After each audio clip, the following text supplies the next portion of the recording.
I think we're all just yearning for this childhood simplicity back.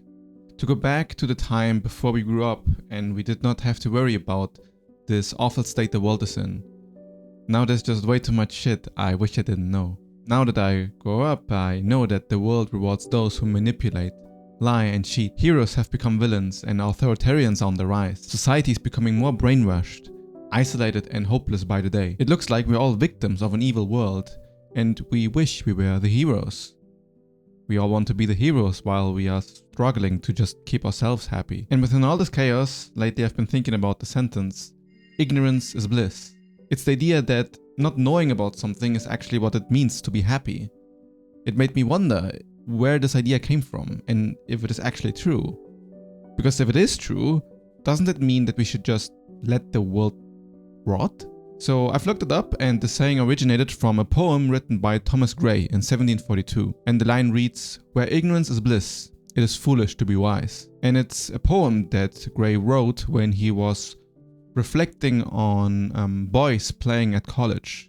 He saw how carefree they were, just playing, not understanding the hardships that were going to come in their adult life. And then at the final stanza, which is the last quote of this poem, it says that it is better to be ignorant than to be wise about things. Because wisdom is just painful. And I think here we can all relate with, right? So there are so many things that you need to learn when you grow up that just suck. I remember that when I saw how brutal and cruel the world is, it really does something to you. And I think we all carry this painful burden of growing up. And then the idea that ignorance is bliss might actually come a step closer again to this childhood naivety. Why burden yourself with all this hatred in the world if you're powerless against it? If you don't expect change and absolve yourself of all responsibilities, maybe you'll find that childhood peace again. But if glorifying ignorance is the path to joy, are we just supposed to let the world burn?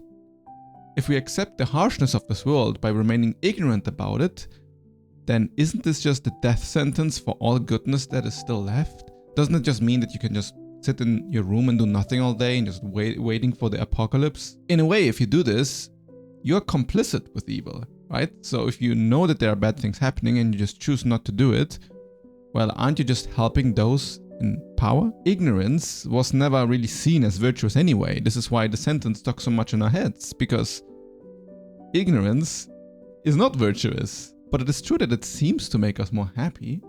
And if this is the case, then it seems like we are really doomed. Of course, we're not doomed. And this is what this video is going to be about. So how can you achieve bliss without being ignorant? How can we be at peace without destroying the world? So this is the worldometer.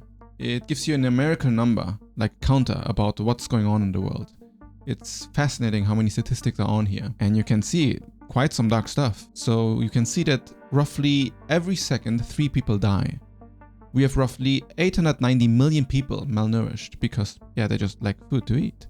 And more than 300,000 people have ended their own lives just this year. Looking at all these numbers, how does this make you feel?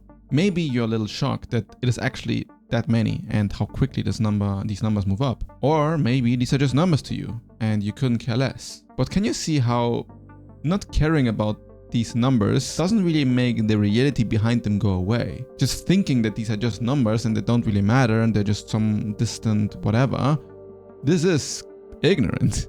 The reason you don't care about these numbers is because your body is actually made to not care about them. But the moment I would tell you a personal story about a girl that is dying in Africa because she doesn't have enough food to eat, or a friend of mine who has lost their job because of the recent financial crash, and if I make it personal and focused on the individual, now you might care about it. Maybe you'd feel something about it. Because it's always on the individual level, like through storytelling, where we start to grasp how much just even one single number on this counter means.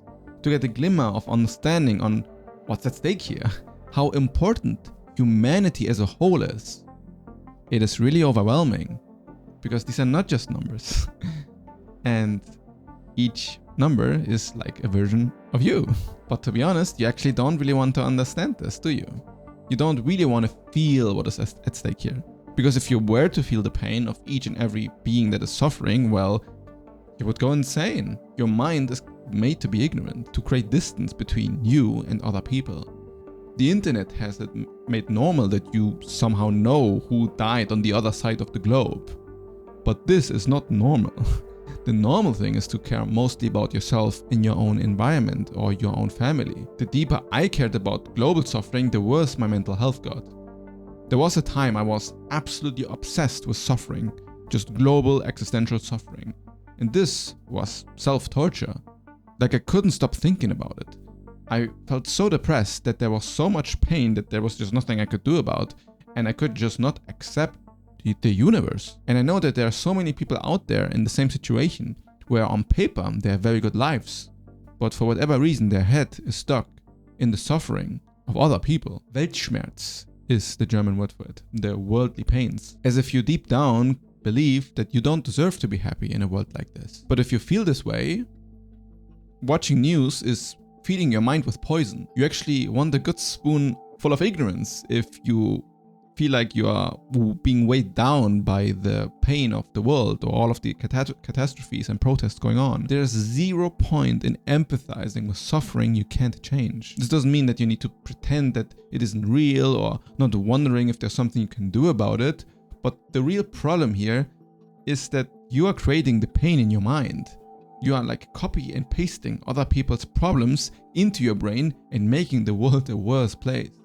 You are adding to the collective suffering if you feel bad for humanity. Being unhappy isn't productive. Change requires positive emotions. Even more than that, if you feel sad about what the world is like, you actually kind of want to solve the sadness. At the end goal, even though if we might not want to admit this to ourselves, it is all about well-being and happiness.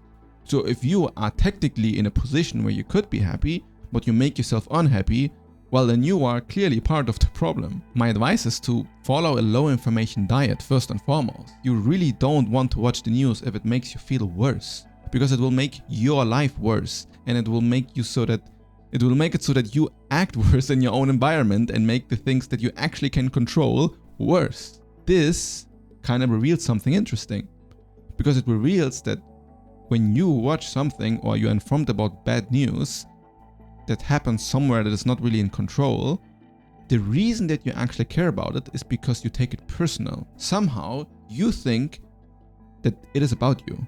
So then you kind of make the problems of the world into your own problems, even though they actually don't relate to you directly. I mean, of course, there are like a lot of practical concerns like economical downturns and stuff that of course affects negatively everybody, but to the extent of which you make it a global issue instead of a personal issue is the extent to which you increase the suffering.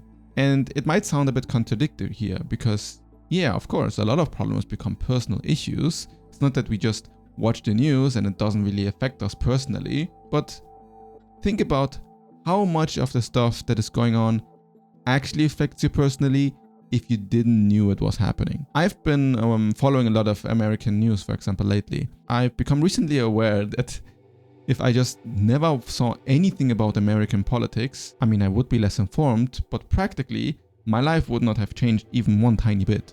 I still need to get up, do my work out, and be there for my family and friends. So in a way you do have to pick what you care about and ignore the rest. And you can also notice that your mind is very biased in what you care about, because you are a product of your times. If you really think about it, when we zoom out, and this is of course the danger of relativizing everything, but if you zoom out, what you think matters so much is really a very, very, very small thing in comparison to like human history or just worldly history. If you are just one person, and if you take humanity's problems as a whole, well, you're not going to make a dent. You're not going to change anything. So if you suffer because the world is suffering, well, you're just being in an existential rut, because suffering always was there and always will be there. And that's not me being pessimistic.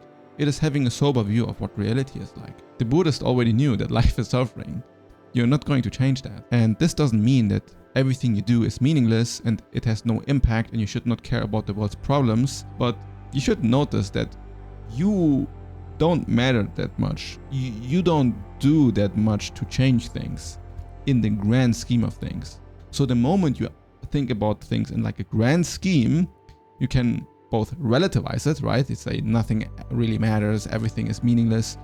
Or you can also say everything matters way too much, and how am I supposed to save the world from so much suffering? I cannot accept that the world can be so awful. And you can go quickly into either one of those extremes, and both of them lead you to a place you don't want to be. So now we are here, right? Societally, in a place of collective apathy or carelessness, and then also kind of suffering the consequences of our carelessness. But the reason you are here, or we as a society are here, has actually nothing to do with what is happening in the outside world.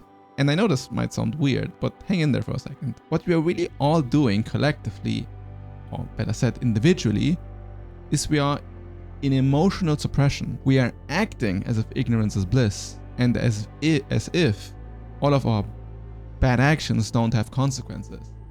But you can't live forever as if everything is fine when they are clearly not fine. The bliss you're seeking isn't only knowing less about worldly news and problems and catastrophes and forest fires. Whatever matters to you is really, most likely, at least in many instances, if you listen to your thoughts and the rants that you have in your head, just egoic madness, as if you yourself aren't really good enough. The moment you identify yourself as being a victim of society or needing to become a success story, like a hero, well, now you really got a problem on your hands, because now you have taken upon the burdens of this world and made them personal. It's all about you now having to have an impact.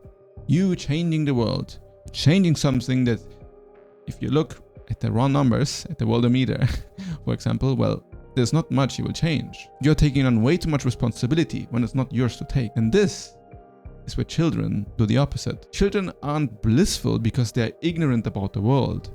They're blissful because they identify less. They live in the direct experience of the present moment without this constant need of self-reference. So the ignorance that is hurting you isn't knowing about all the bad stuff that is going on. It is ignoring all the bad stuff that is going on in yourself. What is painful in your life that you know you need to change but aren't? How are you cheating, manipulating, and lying to yourself? How are you being your own villain? How are you leading with ignorance? And sadly, famine, war, economical downturns, and destructions have been our biggest teachers throughout human history. It's like we become too comfortable with our standard of living and we take it for granted until shit hits the fan.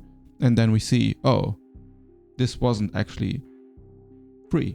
Freedom isn't free. When we create a society that elects proven scammers, cheaters, and liars into power, well, we kind of have to accept that the consequences are well deserved, even for those who are innocent. And this might sound harsh, but this is how it has always worked.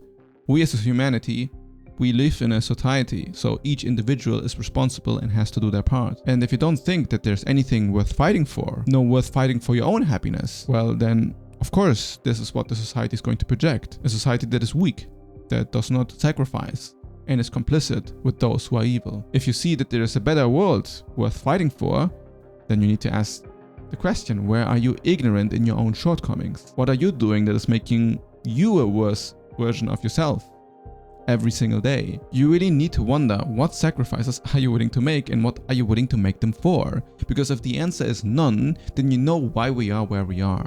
And it's not about other people screwing you over at all. If you become more hopeless by the day, then of course this is how the world is going to look like. All you see is a reflection of yourself. It's just all resentment driven, all greed driven. And it's very easy to see the greed in others, but not to see the greed in yourself. But if you paid attention, something appears contradictory here. Because children are blissful because they identify less with themselves. So they don't relate the world's problems to themselves and therefore are happier, more present and in the moment. But the problem for adults is that they are not in contact with themselves. We ignore our emotions and therefore make everything worse. But how can both be true? What is it then? Is it about external problems and how we relate to these external problems? Or is it just about not thinking about external problems at all because you don't self-reference like a child, and the children then just ignores what problems are there, right? So it doesn't really make sense yet, right? So the problem is that we stupidly mistake our lack of self-awareness for strength. We think that by not feeling our emotions, we'll somehow be okay. It is what we've learned to do while growing up from children into adults. The virtuous thing about children is not that they do not throw temper tantrums. Like, of course, that's what children do, but they do feel what they're feeling as long as they're not told to not feel it. As adults, we then learn that we're supposed to not feel these things, and we are supposed to rationalize them and put them on the side. This is what is happening to literally every part of society. It's not that society exists like just as a giant collective. Like, you are in this society. You shape it as much as anyone else does.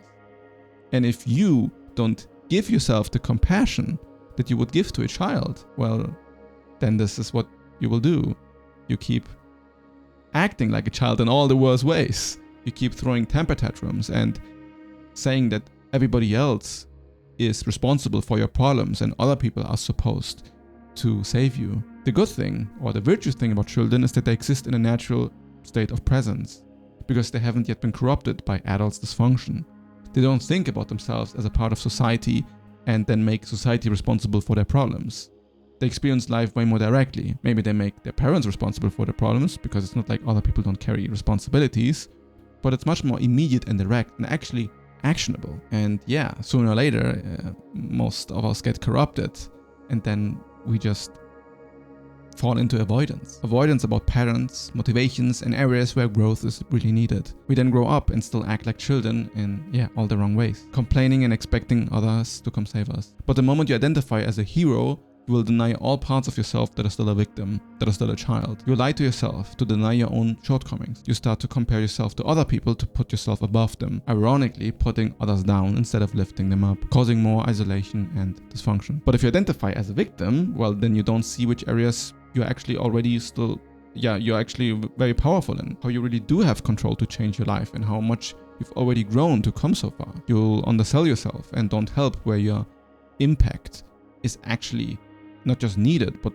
very realistic and valuable. Victimizing yourself is actually also an aggressive strategy to, again, not put responsibility on you. Everything that you have been doing is kind of like in avoidance of this inner child that still feels the same feelings, just with so many layers of narratives and ideas about who you're supposed to be to not feel these feelings, and then making other things responsible. Or you make yourself responsible and victimize yourself for how badly you treat yourself as some weird form of self-revenge and self-sabotage. Without the suppression of genuine self-awareness, then what you have is just your raw, authentic self. And your raw, authentic self knows what it needs to do. And then it frees itself from all of the societal conditioning. It's always the ego, like the sense of identity, that is concerned about what happened in your past and what is going to happen to you in your future. But your self-worth has nothing to do with your past or your future. Your self-worth is actually shining bright in the present. The same way when we see a baby, we naturally see its worth in it being alive. You share the same worth, and it is completely independent from societal conditioning. The present awareness that you had as a child is still there within you. Nothing changed. It doesn't require any of those societal narratives at all. Once opened, you will find yourself in a very blissful present experience. Once you open and let all of these emotions flow, and to let actually feel yourself. From here, you can actually enjoy life without putting on any responsibility on yourself. You are just valuable the way you are. You don't have to do anything to justify your own existence. The world has been the way it is before your birth. The state in which things are right now is actually not even that extraordinary. It's the personal narrative, because your own life is at stake, that makes it seem so new and important. And it's not that it doesn't have importance, of course, but it doesn't really depend on you. So you can simply be happy because you deserve to be happy as a living, breathing being. And being an adult and being happy as an adult, it is likely that you will feel a push, a natural movement, or a simple curiosity to do something about whatever's going on in your close environment, in your proximity. where you actually have an impact. And then, slowly but surely, you'll make the world a better place. One step at a time. If you want to enter a community of caring individuals that are finding themselves and their path in life, there's a link in the description. If you want to find out what is the next step of action for your own life towards a more blissful sense of being, well then I really recommend you watch this video next.